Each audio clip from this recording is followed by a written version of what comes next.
Hello and welcome to the Swim Brief. I am joined, as I frequently am, by Joel Rawlings. Joel, how are you? Hey, Chris, good to see you. How you been? Oh yeah, I'm Chris DeSantis. I guess I'm supposed to introduce myself before I, No, it'd also be a introduce. great idea to do if we ever had sponsors, if we introduced sponsors. Oh, you know what? Do you know what? We actually do have a sponsor This is on, fantastic. on the Swim Brief, and I'm realizing. Yes. Okay. Now I'm fully ready to talk about them. They came on a little while back, and our new sponsor for the Swim Brief is Pro Swim Workouts. If you're like me, then you've probably had a lot of moments. I don't know about you, Joel, but you've had a lot of moments in your life where you've sat down to write a swim practice and been really stumped. You're somebody that writing practice comes pretty naturally to, Joel. Oh, well, I was actually thinking, man, they should have a pro ad read program to come up after this pro workout routine. But no, exactly. Yeah, exactly. As you can tell by our podcast, organizational skills of writing stuff down is probably neither of our strong suits. The other problem is that anyway, you're not satisfied with what you've been doing. I know I'm not satisfied when I'm writing a workout, and you're looking for some inspiration to solve a problem in a workout that you haven't yet. Whatever it is, I think Pro Swim Workouts can be a really great resource. It has practices organized by type of team, developmental level, type of workout, equipment needed, and of course, whether it's in yards or short course meters or long course meters. So you can always find something that suits your needs. And I just want to say on a personal level, more than anything, I'm happy to have them as a sponsor because the guy behind the site, Nico Messer, if you've listened to this podcast for a long time, you've heard him. He's one of us. He's a coach. He's got a lot of curiosity, and he's always looking for a way to get better. And that really is why he started Pro Swim Workouts in the first place. Right now, Swim Brief listeners can get a discount on Pro Swim Workouts membership if you enter the code ChrisDCoach. I'm sorry. If you enter the code CDSwimCoach when you sign up. And if you do that, you also support this podcast. So if that's something that you're interested in doing, you get a win-win in that situation. Pro Swim Workouts, head on over there, get a membership, get some inspiration for your workouts, and move on with your life. Right, Joel? Exactly. Well done. That was your first read. I think you did an excellent job. It's like your first time parallel parking, whatever you did there, you can buff right out. It'll be all right. No worries. We got it. Well, I will say, I really mean the personal part. We've had a few offers for sponsorship here over the last year. It's a pretty well listened podcast. I think we were up around 7,000 downloads last month. And I've said no to a lot of them, if I'm being honest, because I either think it's not something that I really believe in, or it's not something that not something I'm not necessarily that I'm not buying it, but I'm just not buying sort of the marketing pitch on some of these things. So we're pretty careful about taking on sponsors. But let's get into the podcast. We got a lot to talk about today, Joel. We want to talk about the swim that has been rippling across the NCAA world. Yeah, shocked the world. Leon Marchand, the swim that will force Chris to eat crow about Bob Bowman. Yeah. And Joel's got a lot of stuff he's got ready to talk about in that. And then, a couple of weeks ago when we were on the podcast, we entertained a question from a listener. And we got some feedback on our answer, and we're just going to keep some of that conversation going because I think the question really is one that is on the minds of a lot of coaches. And, we don't always go for the simplest answer. If you listen to this podcast, we're trying to go a little bit of a layer deeper than that. So we're happy to keep pursuing some of this stuff and give the people what they want. But let's talk about Marchand first. Joel, you've prepared voluminous notes as you want to do. Yeah, yeah, exactly. What do you got to say beyond, wow, that was a really fast 400 IM that somebody just popped off in a dual meet? Yeah, I watched that. I had, like, a bunch of friends of mine started sending me the same clip, and it was just amazing to watch that. And the cool part about it was, you start to watch it, and then you can get these clips of, like, Bob Bowman talking about the swim and the lead up to the swim. So it's always kind of neat to, like, kind of get the recipe. Like, back in the '90s, like, you knew you were going to have a friend if they could quote Slapshot, Caddyshack, Stripes. If they had those three, like, we can be friends. And, like, if you watch a 400 IM like that, you're like, you know that guy can coach. You can just take anecdotal evidence, like from movie quotes or something. They know you're going to be a friend. See a guy that can coach a 400 IM like that, you know that something really amazing is happening there behind the scenes. And so I saw the swim, and then I kind of hunted through, and I found some of the clips of Bowman talking about what they were doing to prepping it. And you can see, like, in college swimming, like anytime they've got it structured in a way where they had like a mid-season meet where they did well, and I think what he said he did is they dropped like maybe 3-4 days down a little bit, but then ramped it back up. And it kind of, if you look at like the old like Michael Phelps logs, the volume they're doing is pretty insane. And then when Bowman comes out and says, "Yeah, we've been training, we've really been pushing the envelope pretty hard with this group," and a guy that coached Phelps is saying he's pushing the envelope, you're like, dang, that's like, that's more than just an envelope pushing. That's like, whole new Right. frontiers. And and kind of The whole looking at, post office. I mean, he's pushing yeah, the that whole he's post pushing office a at that whole point. Yeah. post office. Exactly. That's a Yeah. monster truck going through it. And the things they were doing, lots of freestyle kinds of things, lots of like low rest, high volume thing. And then when you see in a college swim, they're coming from their training trip, coming back down a little bit, just them returning back home, settling into the environment, you're not going to be able to train like you did on a training trip. So generally you get a little bit of a bump or a drop in times. But with this kind of a drop, is nuts. And especially they're going back-to-back days of racing where I think when he did it, they were racing Cal. The day before they were racing Stanford, and he did all breaststroke basically, and then IM, all breaststroke, and then IM, and putting up A cuts in all those swims.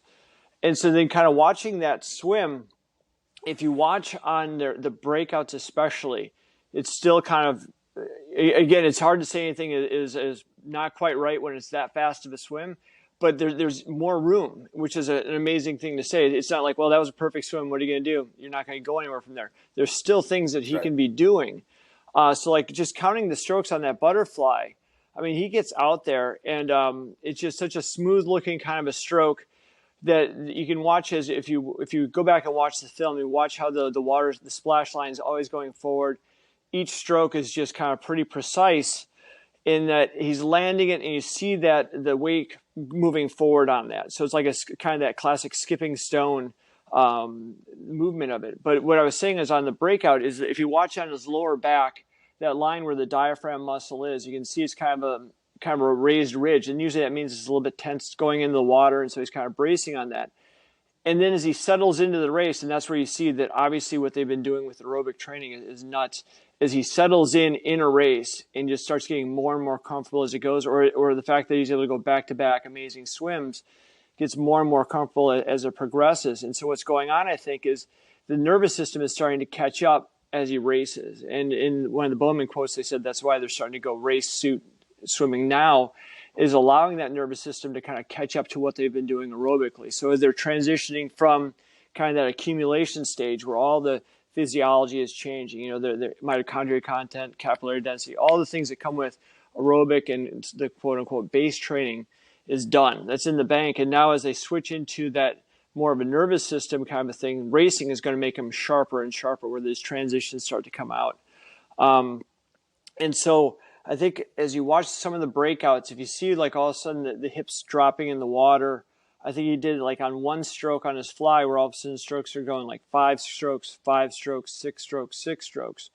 With his underwaters being so elite, I think on that first 25, where you see that ridge of the diaphragm muscle, I think if that kind of calms down, you get that down to 4 strokes, 5, 5 like that, I think it'll keep you moving forward better. Obviously, he's a breaststroker, so generally, like backstroke is usually a breaststroker's mortal enemy. On that backstroke push-off, his first breakout, again, anytime he's going fly to back, it looked a little bit off. And You see the head position changes as he goes, and again, kind of a function of that aerobic base work he's doing, where he's able to kind of settle down even with a high heart rate like that. And so the tempo on his backstroke looks a little bit off, but his underwaters are so clean that he's able to get away with so much. And as he kind of settled in the backstroke, he started to get a little bit smoother as he went. And then I think going into the breaststroke, and that was the part I kind of went to right away, was because the guy's such a premier breaststroker. On that first breakout coming backstroke to breaststroke, you can see he kind of goes off balance. So the head goes up and back a little bit, drops the hips down. And so his stroke count went like 6, 5, 5, and then up to 6 again. And again, usually I think that's an indicator of that transition work, of being able to kind of the nervous system going short axis to long axis, short axis kind of a thing is just the part that he's going to get better and better with. What'll be interesting is if this can translate into long course meter swims, because so much of that is underwater. Again, when he's only going like on fly, 5 strokes, 5 strokes, 5 strokes, breaststroke, 5 strokes, 5 strokes, 5 strokes.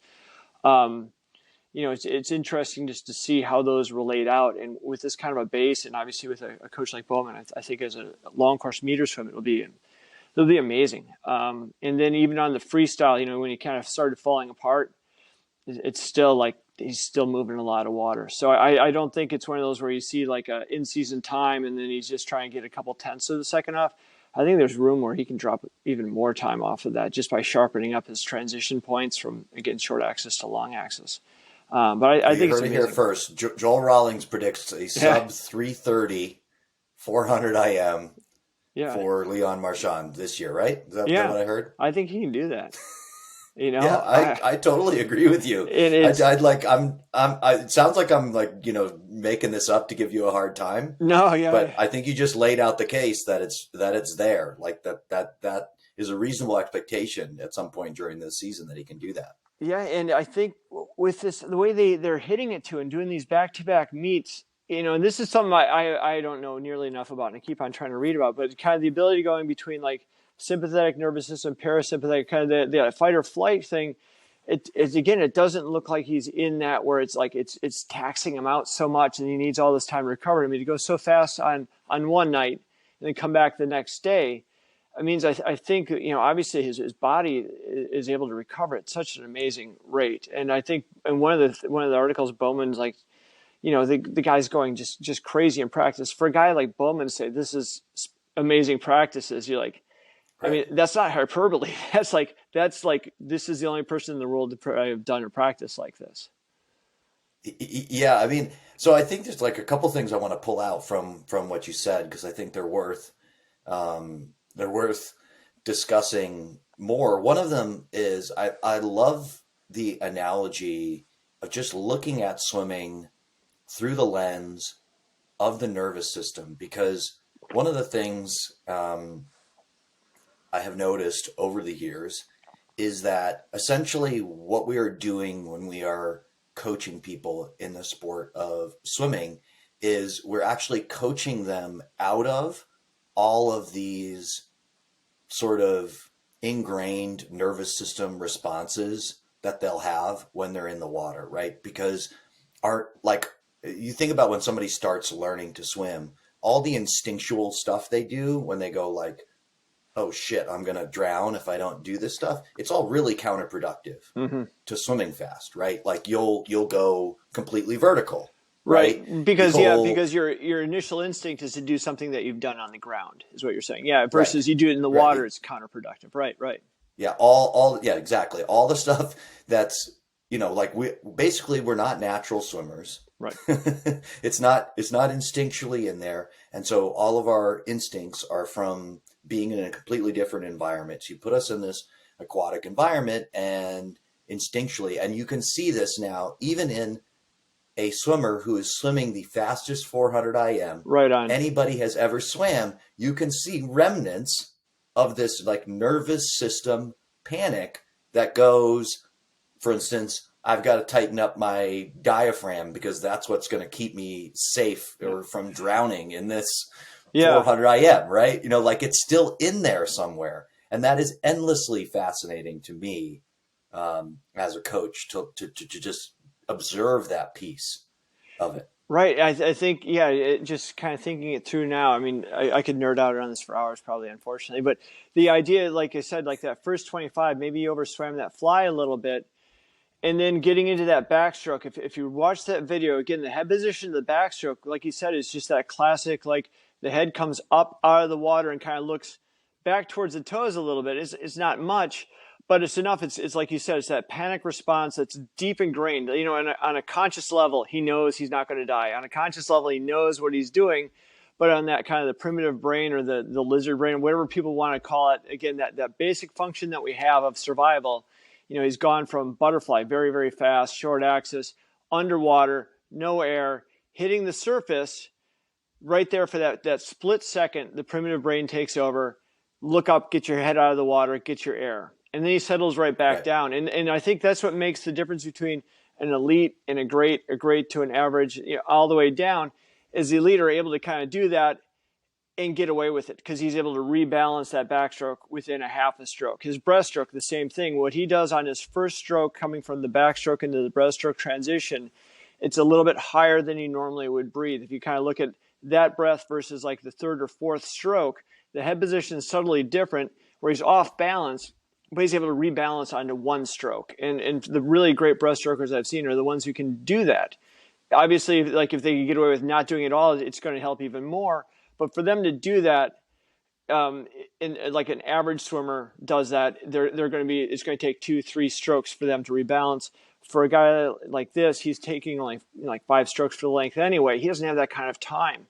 You can see. I think what really demonstrates how he was off balance on that first stroke going back to breaststroke is the stroke count being a little bit higher because he had to chop his stroke. If you see the tempo of the swim in the middle of the race, once he gets to the flags, he's like, I'm going to be off. And so all of a sudden he goes quick stroke. And that's why he went to 6 and he's able to hit the wall perfectly. And again, something an elite level swimmer is able to do is they're going to recognize that this length, I'm going to be off on my touch. I've got to chop a stroke earlier. And so he chops it. So it's like, it's basically like when you watch it, it's basically like you can do a whole course on how to swim a 400 IM based on what this guy is doing. And you can try to counter what is about to happen, but again, that's the cool part about swimming. There's never going to be a perfect race because these things kind of creep in. You know, all of a sudden you catch a wave differently, you swallow water differently, and it's going to affect the nervous system. It's going to affect, again, that primitive brain functioning. Yeah. Bob Bowman's next Ask a Talk, a lecture on how to swim a 400 IM, just freeze framing this video. I think Yeah. it's not a bad idea. I would say the other piece of this, and you know, I do want to get to this piece because people listen to the podcast know I dish on coaches, I criticize, I don't hold back, and so I think you can also trust when I'm going to say something complimentary, and I'm going to say a couple of really complimentary things about Bob Bowman. One of them is in some of the stuff you're referencing, the interviews and the talk around it, I feel like I can see just personal growth on his level, that he's showing up different in these interviews. And I wonder if, you know, there was like, he had some time to breathe. Like when Michael retired and he sort of, because he had reached the absolute highest level you could in coaching swimming possible. There was nowhere to go but backwards for a little bit, Yeah. right? Yeah. So he Yeah. went backwards for a little bit. His backwards was coaching one of the top teams in the NCAA, but you know what I mean? Like that's where he was. But I find when you get those kind of moments, it does give you more time to think and evaluate than when you're just like trying to push up. And you're just like, oh, what's the next quad plan? And like, what am I doing for Michael? You know, this thing. So I can see that maybe he's gotten a little bit of time and space just to like work on himself. And just colloquially from talking to other people, they say that he seems like he's having a better time coaching, that he shows up on deck, you know, like differently in a really positive way, that he's, you know, just sort of more open and enjoying himself. And I think that's great. And I also think that when I look at this Arizona State team, something that stands out is, yes, like we've got to focus on Bowman, and Bowman does it again. And I totally agree with you. Like that says something when It says something about you when you coach the best person of all time. And then when you coach another person up to that level, it says a whole nother thing, right? That, Right. that, that level of consistency means something different. But I also see um, the way that he's brought some attention to his assistant coaches.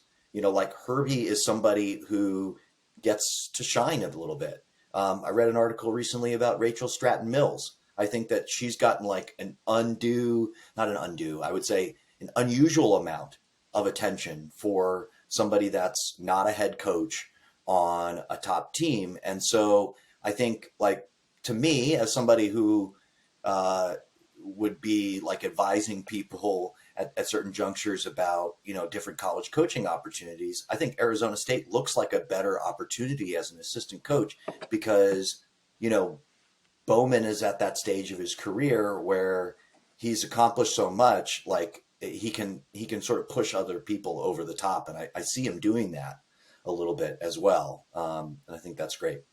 I also like, again, the idea that so many programs are going to be different. Where I like, just from the little bit of experience I had in college coaching, is what you're doing training wise is kind of almost part of the marketing program you have for a recruit. If you're telling Right. your kids like, hey, we do a time 6,000 every night, you're not getting any recruits. And not that that's beneficial. I'm just using it as an absurd example. But the idea again that he's laying it out that we're going to work pretty darn hard and we're going to shift it over. But if there's a promise of success and this guy can deliver that promise, there's a lot of people in the world that be like, I'll do it. Just tell me what I need to Yeah. do andLl do that. And I think what's cool about this and looking at the Florida program, and then you look at like NC State and the UVA, just the different kinds of programs that are available like that, where the UVA kids, you can see it's a lot of neuromuscular kind of training, lots of like quick stuff back and forth where their transitions are sharp, their turns are sharp, their starts are sharp. And this is one where I'm saying that his transitions are not sharp right now, but they're moving in that direction. So they're kind of switching to a different phase, and not that one's right or one's wrong. That obviously that what UVA is dominating short course yard swimming, and it's really quick on the transition. And what Bowman's done in the past is dominated long course meter swimming, and it's interesting to take that and put it into short course yards and bring that back out. And so I think it's some really cool things that are going on in college swimming at that level, and it's been fun Yep. to watch. Yeah. All right, let's shift bases and let's get back to this question because a couple weeks ago, you brought in a question to the podcast, and if I'm paraphrasing it again, the sort of situation we're talking about is when you're coaching a swimmer and you have a sense well in advance of a competition that everything's just not all right. Like you Right. can see either just that they haven't been completing the stuff in practice that makes a good swim likely, or you can see like maybe they have been, but every time they get to a competition, they seem really overwhelmed by being at a competition, and then that sort of unwinds them Mm-hmm. at that stage, and you're feeling a little bit helpless as a coach because you're like, yeah, I can recognize what's going on in this situation, but like, what can I actually do about it? Right? Like, Right. what stage? And I think we got into that conversation a little bit, but you got some feedback from what we talked about on the Right. podcast. And I wonder if you'd share that. And then I think we're going to use that as a bridge to just talking a bit more. Good. I think, yeah, one of the things that I was talking with this coach about was the idea, again, you see if kids are not invested 100% in what they're doing emotionally or physically or whatever it is, it's just not a sport where you can get by giving 98% because it looks like 100, but it's not, whether it's commitment level, whatever it might be. And so you just kind of know that at the end of the line, the race isn't going to be quite there either. And if they already kind of know the races haven't been there in the past, then that next time it's not 98%. Now they're down to like 94%, 88%. So internally it keeps on diminishing like that. And so I think when we were talking, this athlete is already like 15, 16, and you're like, as a female athlete, that might be it for the career then. Because it's really, again, I'm not saying that is. I'm just saying, just from what I've seen, is like sometimes like Right. That process keeps repeating. We yeah. know generally where it ends as swim coaches. Yeah, exactly. Here comes the mountain. The plane's going down. No matter how hard I pull the stick, it's going to hit that mountain. And so he's like, is there Yeah. anything you can do to like, pull this out, salvage this? Or if it's not, is there something that you can do, down the line, down the line meaning like 8, 9, 10, so that you don't have this happening again or as often. And so I think that'd be nice from, your professional expertise is the idea of like, what are some concrete things that a coach can do? Again, not to say it's 100% preventable, but maybe make it 80% less likely to happen. Well, so I think about this question or a variation on this question all the time. So I have a lot of different things, places my mind goes as I listen to this. And I want to respect the part where somebody's going like, hey, what's some concrete stuff I can do? You may be frustrated with my answer if you come in Oh with man, that expectation. I I just want to warn people so much up like that top. swim. I see where this is going. Well, I think it's still going to a pretty worthwhile place because I think that, most coaches, if they really start to understand what's going on, they'll realize that they have the tools already, right? So they don't actually need so much of like a, 12-point plan from me or anybody else to be able to do this. But what you do, I think, should do if you're really concerned about this is start understanding what's going on, understand the concepts of stuff that are at play, and start thinking about, given that understanding, what kind of steps you would take. And so there's a couple pieces that I think are really important to understanding how a swimmer can get into this piece. And some of it's embedded even in the question that you ask. You can see, for instance, that the swimmer is like emotionally protecting, right, against future disappointment or I think very, very often in the case of swimmers where, like they're showing up, but you're thinking like their effort at practice is not what it should be, Mm-hmm. or their attendance. They are showing up, but their attendance is not what it should be. Very often, you have somebody doesn't, who actually has pretty high expectations for themselves, but the way that they are motivating themselves to manage those high expectations is completely dysfunctional. So they're caught in a constant loop of, they will probably say to you on some level, like, I know I need to work harder. And you go like, well, you're not, like you're not, why aren't you doing it? Yeah. Yeah. Right. Your blunt feedback to him as a coach is like, you're not doing it.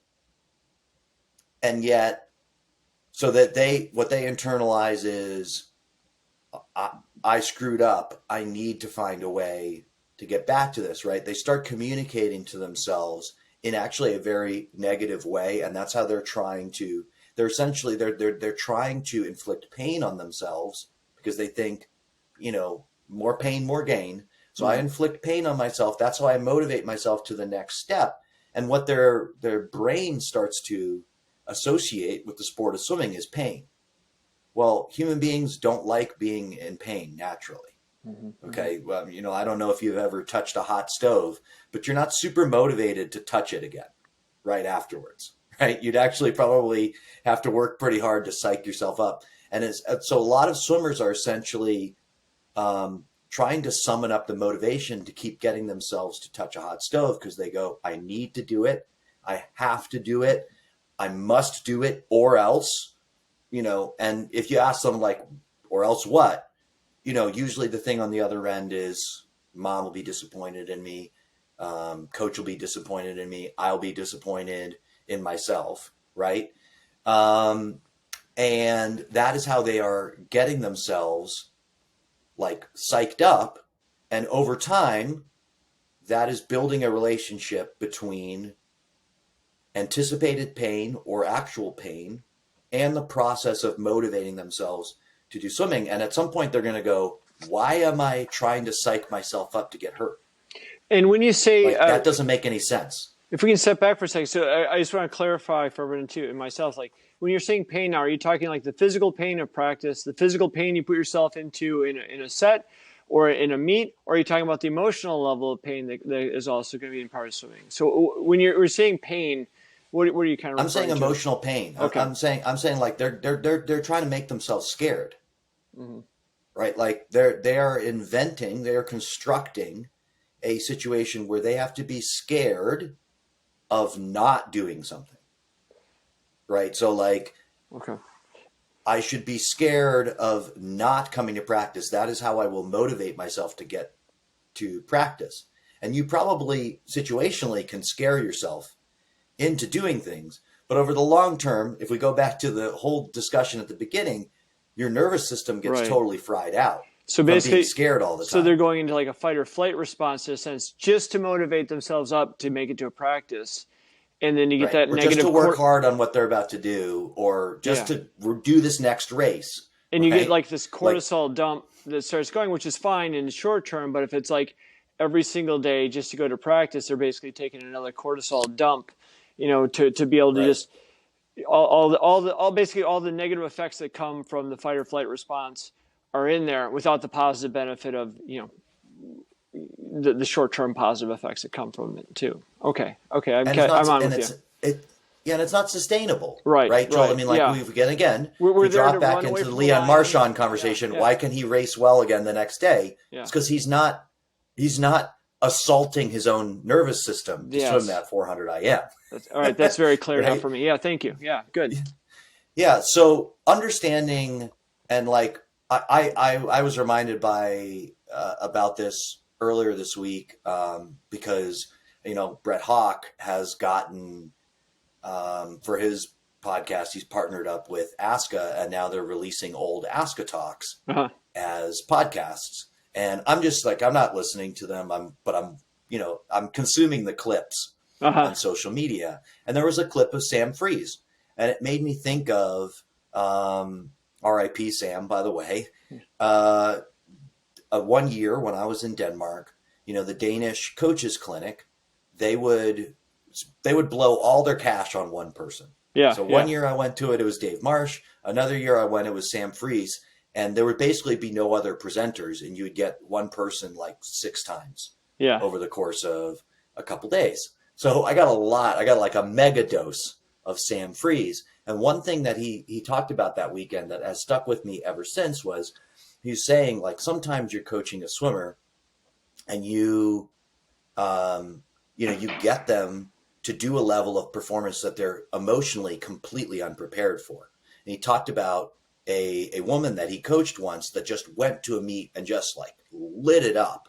Yeah. And he said it was probably the worst thing that ever happened to her because she wasn't really ready. Like in some ways she was ready, obviously, since she did it, but the aftermath of it was so overwhelming for her. She was sort of so unprepared mentally for what would come afterwards that it took her a long time again to swim well, to sort of unwind some of that. And I think one of my central theories, again, this is the second point to understanding this, is in swimming we've become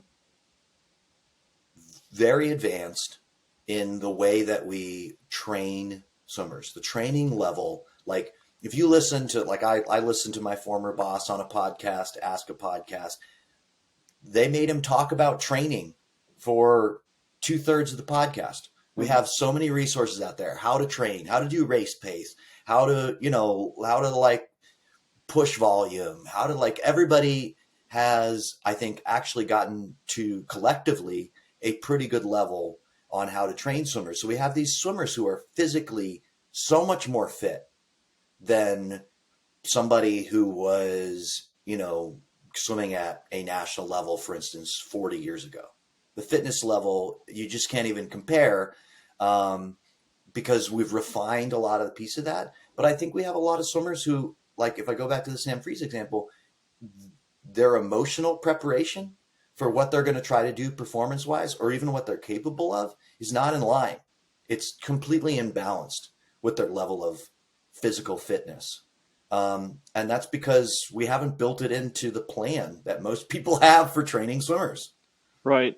No, that makes sense. I've been listening to some things about like the idea that like we teach them how to turn the faucet on full blast, and then Right. the race is done, and that faucet's still on full blast, and we don't really have a method beyond just go swim down now. To turn that faucet off. So not just, and again, it was like I keep on thinking because I always want to know more about like the neuromuscular part of it. You know, I studied exercise physiology when I was an undergrad, and like how come I didn't know all this stuff? It's like, well, it wasn't really merged back, you know, when I did it so long ago, and now it's merged more. And sports psychology is merged in with it, and so all these things are merged together. So I think as swim coaches too, we understand the physiology of it because it's something that we want to. Well, you understand the physiology. I don't understand the physiology as well, but Okay. I'm learning by listening to you. But we want the numbers. Yeah, we want the numbers. And that's Yeah. why we track yardage and things like that. And we can ramp it up. We get them going a certain way. But again, we don't know how to turn some of those things off. And especially, again, this emotion dump. And sometimes everyone, like when they hear emotion, I know a lot of coaches turn their backs on it because they think emotion like, oh, we're going to like, you know, cry together or something like that. Now the emotion of the race, you know, you're amped up, you're excited. And now you got to come back the next day. So going back to this 4IM example, obviously he wasn't so ramped up by these great swims against Stanford that he kind of like was just overwhelmed the next day. You know, in an event like breaststroke and the IM where there's so much going on with the nervous system and the timing has to be so precise to be balanced while you swim, he's able to do it again. As again, he's figured out a way to kind of not turn emotions off, but again, kind of recycle that energy. And I think kind of going back to the example we're talking about now, you've got some of these kids that are coming in, maybe in a sense that, you know, like you said, they keep on going that negative route in anticipation of negativity, that they're going to not give that full 100%. Well, if you just give 100%, we'd have this. And like, but they have given 100% and they felt like they were a little bit short of it. And so eventually you start to kind of protect yourself emotionally as well as physically that, you know what, if I don't give 100%, you know, then I've got like a little bit of an escape where I'm not a bad Yeah. person. I'm not this. I only gave 95% anyway, even though they're not really physically saying that. In their head, there's kind of like you said, it protects their ego, it protects their emotions, it protects themselves from Yeah. that. Yeah.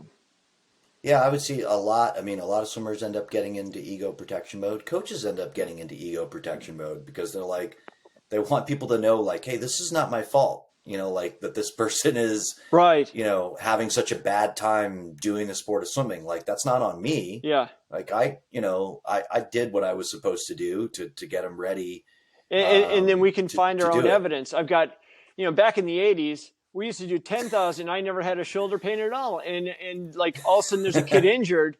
And obviously we didn't Yeah. get into the sport to injure a child. And all of a sudden it's like, well, that's kind of my fault. That's really hard to say. So I never thought about that from Yeah. an angle, but we do protect our own selves. Like, what is this kid doing wrong?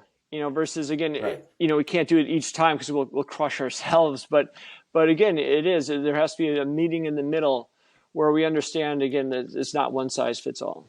Right. Yeah, well, I mean, I think you lend one more good analogy to all of this is like I would say look at even some of this emotional preparation stuff as like a sequence, right? So if we look at the physiology side, like if you were developing a long-term plan for an athlete, Mhm. you would have an idea, you know, like roughly how you want to train them when they're 8 years old, they're 9 years old, like as they Mhm. transition to get older, if they're, you know, a high school age kid and you're trying to train them for a national level of competition, you know, like what does the training plan look like? I think most people have an idea of that. And you also, maybe you have technical progressions, right? You have like, okay, freestyle, here's sort of where I want somebody to be skill wise when they're an 8 and under. And here's what I would like, you know, consider like a functional level of skill knowledge when they're a high school age number. It's the same thing for emotional preparation. And like I said with the skill progression, if you have somebody that is totally imbalanced in their skill progression and you're making them do a 10,000, yeah, for most of us, we know that equals a shoulder injury, right? Mhm. Where they have something really dysfunctional in the way that they move and you make them do it over and over and over and over again. Same thing applies Yeah. to the Yeah. emotional side of it, right? Where if they come up through your system motivating themselves completely dysfunctionally on an emotional level, and then they get to a point where they need to motivate themselves to practice 8, 9, 10 times a week and show up to a meet every weekend. Well, that's like a lot of reps to put on a dysfunctional motivation system, Yeah. right? And that can lead to injury of the mind, you know? And their interpretation of what's supposed to occur at meets too, I think is really good. Because as a coach, we're like, this is, October little whatever meet, it's like, and in your head, it's like, yeah, whatever you, but in a kid's mind, this could be their biggest thing. This is, oh my gosh, the coach expects me to be at my peak performance right now. And I think sometimes we tend to not explain enough, and sometimes we way over explain, as a case in this podcast. The idea we always over explain. over-explain. We should call this not the swim brief, but the over explained swimming podcast. Over explained brief. Yeah. Yes. And so, I guess that's the idea. Again, I go back to one of the first coaches I worked for. He was 2 tours in Vietnam, and he would always like have these meetings after each session of a meet. I'm like, why are we doing this? And he's like, the guy know the battle's over. And I never thought about that until I started thinking about the context of this, where you got to let them know the emotions. It's okay to turn that faucet off. It's also okay to know going into this battle, this is the goal of the battle. So I want you to get out and race. And going back to this clip of the 400 IM, that's kind of what Bowman set up too. Is like, we're racing in our tech suits now because we're going to catch up, and this is what to expect, and this is what we're going to do. So kind of laying out the emotional, like, this is all the bar I want you to jump over is only going to be 2 feet off the ground. Let's just jump over that versus, again, a 10 and under or 12 and under kid where every meet, the bar is 6 feet high. You've got to get over that. And when they're 10, 11, 12, the next day, they're already taller than they were yesterday. They can keep jumping that bar. And then when they hit 13, 14, 15, 16, and as coaches, we all know it's coming, but I think sometimes we fail in that we got to let them know it's coming too, in a sense, not in a negative way. We're like, you're going to have to, it's like, this is going to be the adversity that's ahead, and this is what we're going to do to overcome that adversity. And you should just kind of stay with doing this. And like you're saying, instead of making it a pain, the pain of training is like, what's on the other side of it, and again, focusing on that. And I think a lot of times when I hear coaches, they kind of focus on the pain. Let's go hurt, let's go, tear their hearts out. Let's go, whatever it is, versus hey, you guys are nervous. You're supposed to be nervous. It's a big meet. It's okay.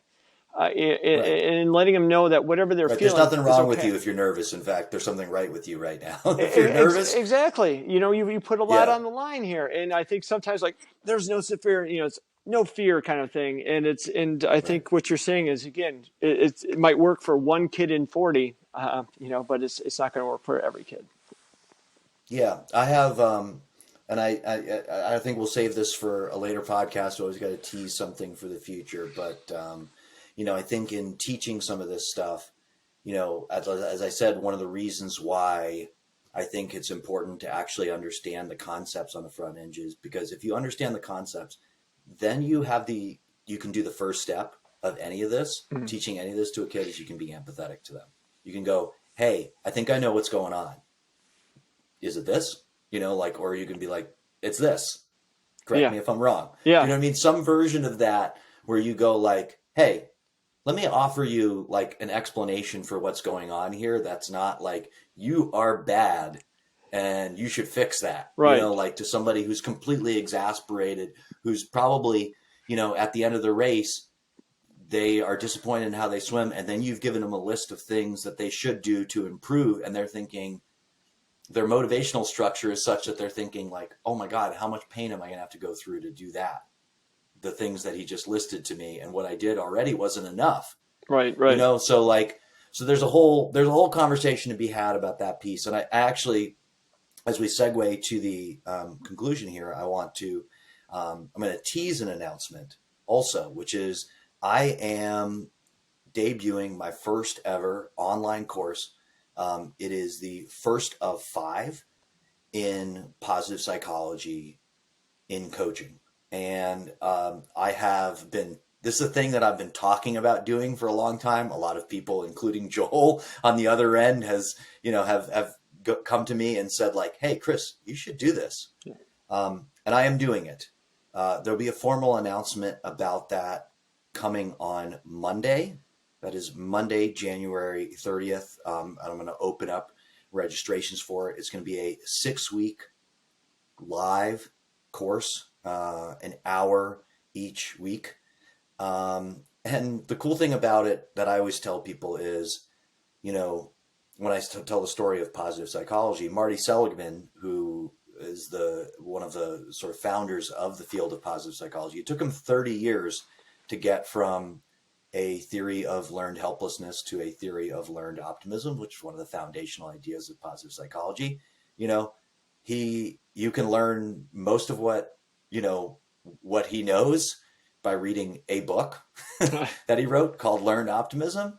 And now I get to transfer some of that knowledge to people in an even shorter time frame. And that's just kind of a cool thing about the human experience, is that we're constantly learning things, and stuff that took, like the computers of 50 years ago that took, all day to like do a simple math equation, right? We all have like a million times that power on our phone right now. So we have the power to share some knowledge around this stuff. And I'm finally getting out there and doing it. So I'm really excited for people to come in on that. There's also going to be an opportunity to get certified in positive psychology and coaching. It's a little bit more intensive, and there'll be more details on that when I announce everything as well. But I'm really excited about it. I've sent out a message to a few friends, gotten a really positive response around it. And I wanted to tell people here that listen to the podcast as well, so you have the opportunity to anticipate. I'm like Marvel, like it's the teaser trailer for the trailer for the thing here in this podcast. For more great positive psychology content, you can go to Instagram, Christy_coach, Chris DeSantis Coaching on Facebook. These podcasts are uploaded to YouTube. They're on Spotify. They're on Apple Podcasts. Thank you to everybody for listening. You guys have been just a great, I really mean this honestly. The people that reach out and have been listening to the podcast and supply questions like the one that we did today, it makes it really fun to do this. It makes me feel like a part of a bigger community, and I really enjoy that piece of it. And thank you, Joel, as well, for being on once again, and for being willing to over-explain things. No, it's good talking to you, and definitely check out ProSwim. ProSwim workouts. CD Swim Coach is the code. If you want to do that stuff, thank you for helping me with my ad read, and thank you everybody for listening, and we'll see you again next week. Thank you.